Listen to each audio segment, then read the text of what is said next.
Hello bachcho, let's read the question. The question says evolutionary convergence is characterized by A. Development of dissimilar characteristics in closely related groups. B. Development of a common set of characteristics in groups of different ancestry. C. Development of characteristics by random mating. या फिर D. Replacement of common characteristics in different groups. तो इस question को answer करने के लिए हम लोग यूज करेंगे the key concept of convergent evolution.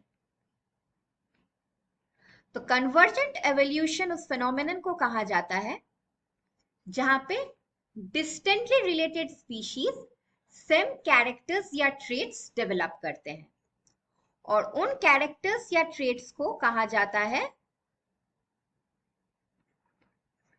Analogous structures.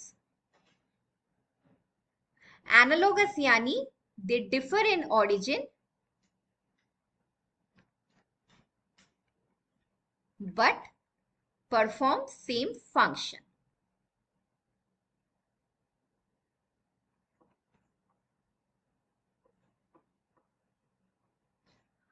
अब आते हैं हमारे ऑप्शंस पे। हमारा पहला स्टेटमेंट है development of dissimilar characteristics in closely related groups. इन डिसिमिलर कैरेक्टरिस्टिक्स को कहा जाता है होमोलोगस कैरेक्टर्स, यानी कि they have a common origin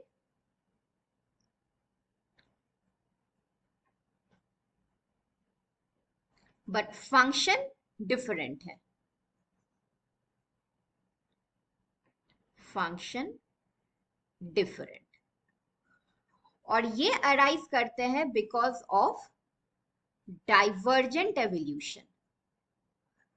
divergent evolution यानी कि when two closely related species different geographical region या इकोलॉजिकल निश को इनहैबिट करते हैं, तो डिफरेंट रीजियंस में रहने के लिए they need to develop different sets of adaptations.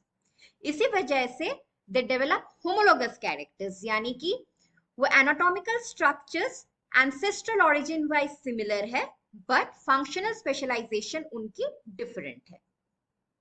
अब आते हैं सेकेंड ऑप्शन में, development of common set of characteristics in groups of different ancestry.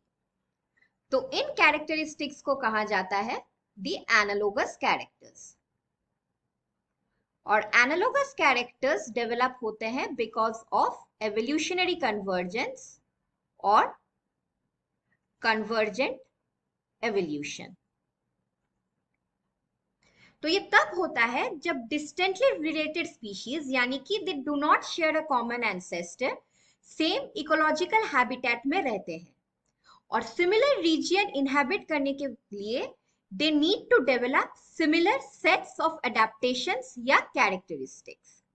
अब आते हैं थर्ड ऑप्शन में, which is development of characteristics by random meeting. Random meeting मतलब the organisms एक दूसरे के साथ मेट करते हैं without any preference for a particular allele और अ पर्टिकुलर ट्रेट।